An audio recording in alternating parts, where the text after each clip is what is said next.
Hello, my name is Ashi Jaquinto, and in this video, I'll be discussing the independent artistry from an entrepreneurial perspective in the music industry. Firstly, I will be talking about the independent artist pathway, how they create ideas. I will then present two case studies and talk about the basic business and legal responsibilities they have to deal with. An independent artist can be either a band or an individual musician, and they are not signed to a major record label such as the big three, which are Sony, Universal, or Warner. They usually handle their own music production, distribution, social media, and marketing and promotion. Since the independent artist does not have a record label, there's no barrier between the fans as the artists have a direct relationship with them. This creates an intimate bond and creates a stronger sense of community. The independent artist pathway is entrepreneurial because you must take on roles as a business owner managing your music career. Due to not having a record label, independent artists have full control over making creative decisions, for instance, visual, branding identity like the music video style, songwriting, and composition. Independent artists make money by broadening their income through sources like live performances, online content. Also, from this, they are able to get brand partnerships, also earn income through royalties. But in this, I will be specifically talking about how independent artists make money through social media. Firstly, is building a strong online presence by creating a loyal digital community like Instagram or YouTube that keeps your audience invested in your music journey and sharing content like behind the scenes footages of the process of your song. Secondly, is engaging with your audience. Without building a real relationship with your audience, you cannot form a loyal community. Through this, you can share exclusive content with tools like Instagram, broadcast channels where you can announce things earlier, such as tour dates, new release, and create polls that allows the fans to contribute to decisions, making them feel involved with the journey. Thirdly, is investing in high quality equipment. In a world where attention spans have reduced, investing in high quality equipment is more likely eye catching and visually appealing, which creates better quality content that will most likely capture and hold the viewer's attention. Specifically for TikTok, they provide a creators reward program where creators can receive income from their videos. To meet the criteria, videos must be 1 minute long, at least 10,000 followers, and a consistent 100,000 views in the last 30 days. TikTok is also a powerful way to attract brand deals with this. You can combine your own music with creator partnerships in the way that brands will ask to use their product, and you can use your own music in the video. TikTok is an amazing social media platform because you can not only earn money from it, but this is where trends and songs are blowing up rapidly.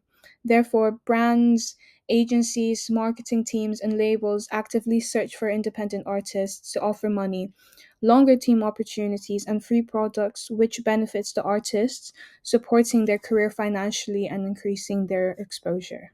As well as being creative, it is significant for independent artists to understand the legal and business side of the music industry. In this section, I will explain some basic legal and business concepts that are important for independent artists in the UK. One of the main priorities to consider is copyright. Once an artist records and writes a song, they instantly own rights to the song. However, these rights form multiple types of royalties. For example, on the songwriting side, you have the mechanical royalties. This is when they are paid and the song is reproduced. Or you have synchronization royalties, is when the song is used with visual media such as films, adverts, and games. As for the recording royalties, there are master recording royalties, in which the recording is paid when downloaded or streamed through streaming platforms like Apple Music or Spotify.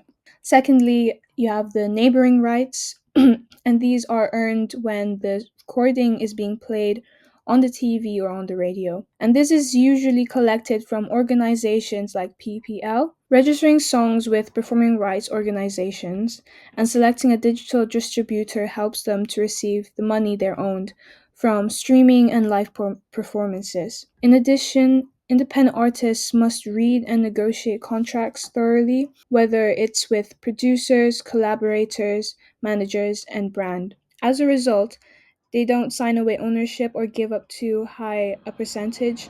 And besides that, they are essentially running a small business which keeps track of taxes, income, expenses, managing their brand, and occasionally setting up their own label or sole trader. Having this awareness about the legal and business basics allows independent artists to protect and secure their work to make sure the money coming from music platforms and social media reaches them. One example of creative vision successfully marketed towards creating value is the artist Tori Kelly. In the early stages of when Tori Kelly was in the industry, she faced consequences like having an early exit from the show American Idol and a drop to major label deal with Geffen Records when she was around 12 years old. Tori had to rebuild herself as an independent singer songwriter. By doing so, she started by producing, recording, and writing her own songs from her bedroom and sharing them with her fans online, like YouTube. In 2012, she independently released her EP called Handmade Songs. During this time, Tori had her own label called Torre Records to engineering, producing, recording, and writing everything herself at home.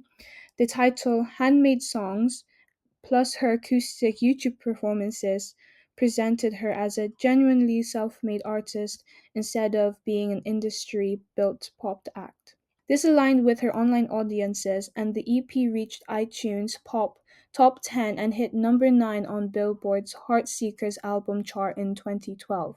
This shows that a loyal fan base formed from YouTube or any social media can translate into real sales. Tori Kelly then utilized that independently grown value into a major label deal with Capitol Records while still maintaining her authenticity.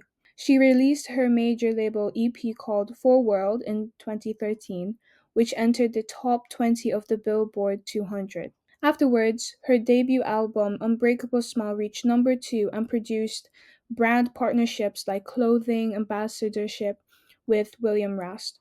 As a result, in the way that Tori Kelly's handmade, authentic songwriting concept was marketed consistently through posting YouTube covers and creating intimate performances was very successful and became valuable in the forms of record sales, touring, streaming revenue, and long-term career stability. Another example of this is a Filipino band called Ben and Ben. This band was formed in 2016 by twins named Miguel and Paolo Guisho. In the beginning, they started as an indie folk pop duo, but later expanded into a band. At the center of their identity, the concept was to create songs that are like warm and heartfelt stories. Initially, their songs such as Kathang Isip and Tinataang had a combination of OPM, which is original Filipino music, and acoustic folk influences. In the way that they promoted this through live gigs, independent release, so they had no record label and created a strong social media presence. While their fan base was growing, they released their self titled EP and established massive streaming numbers, over time becoming the most streamed Filipino artist on Spotify, which then led to a record label deal with Sony Music Philippines in 2019.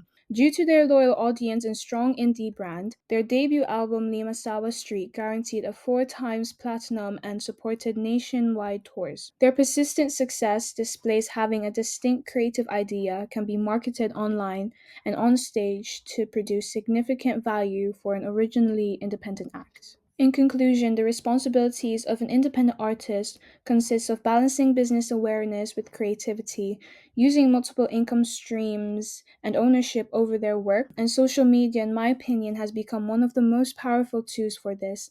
This allows artists to express their creative identity directly with audiences and generate financial value without relying on major record labels. The case studies of Tori Kelly and Ben demonstrates how the different creative ideas can achieve when marketed effectively.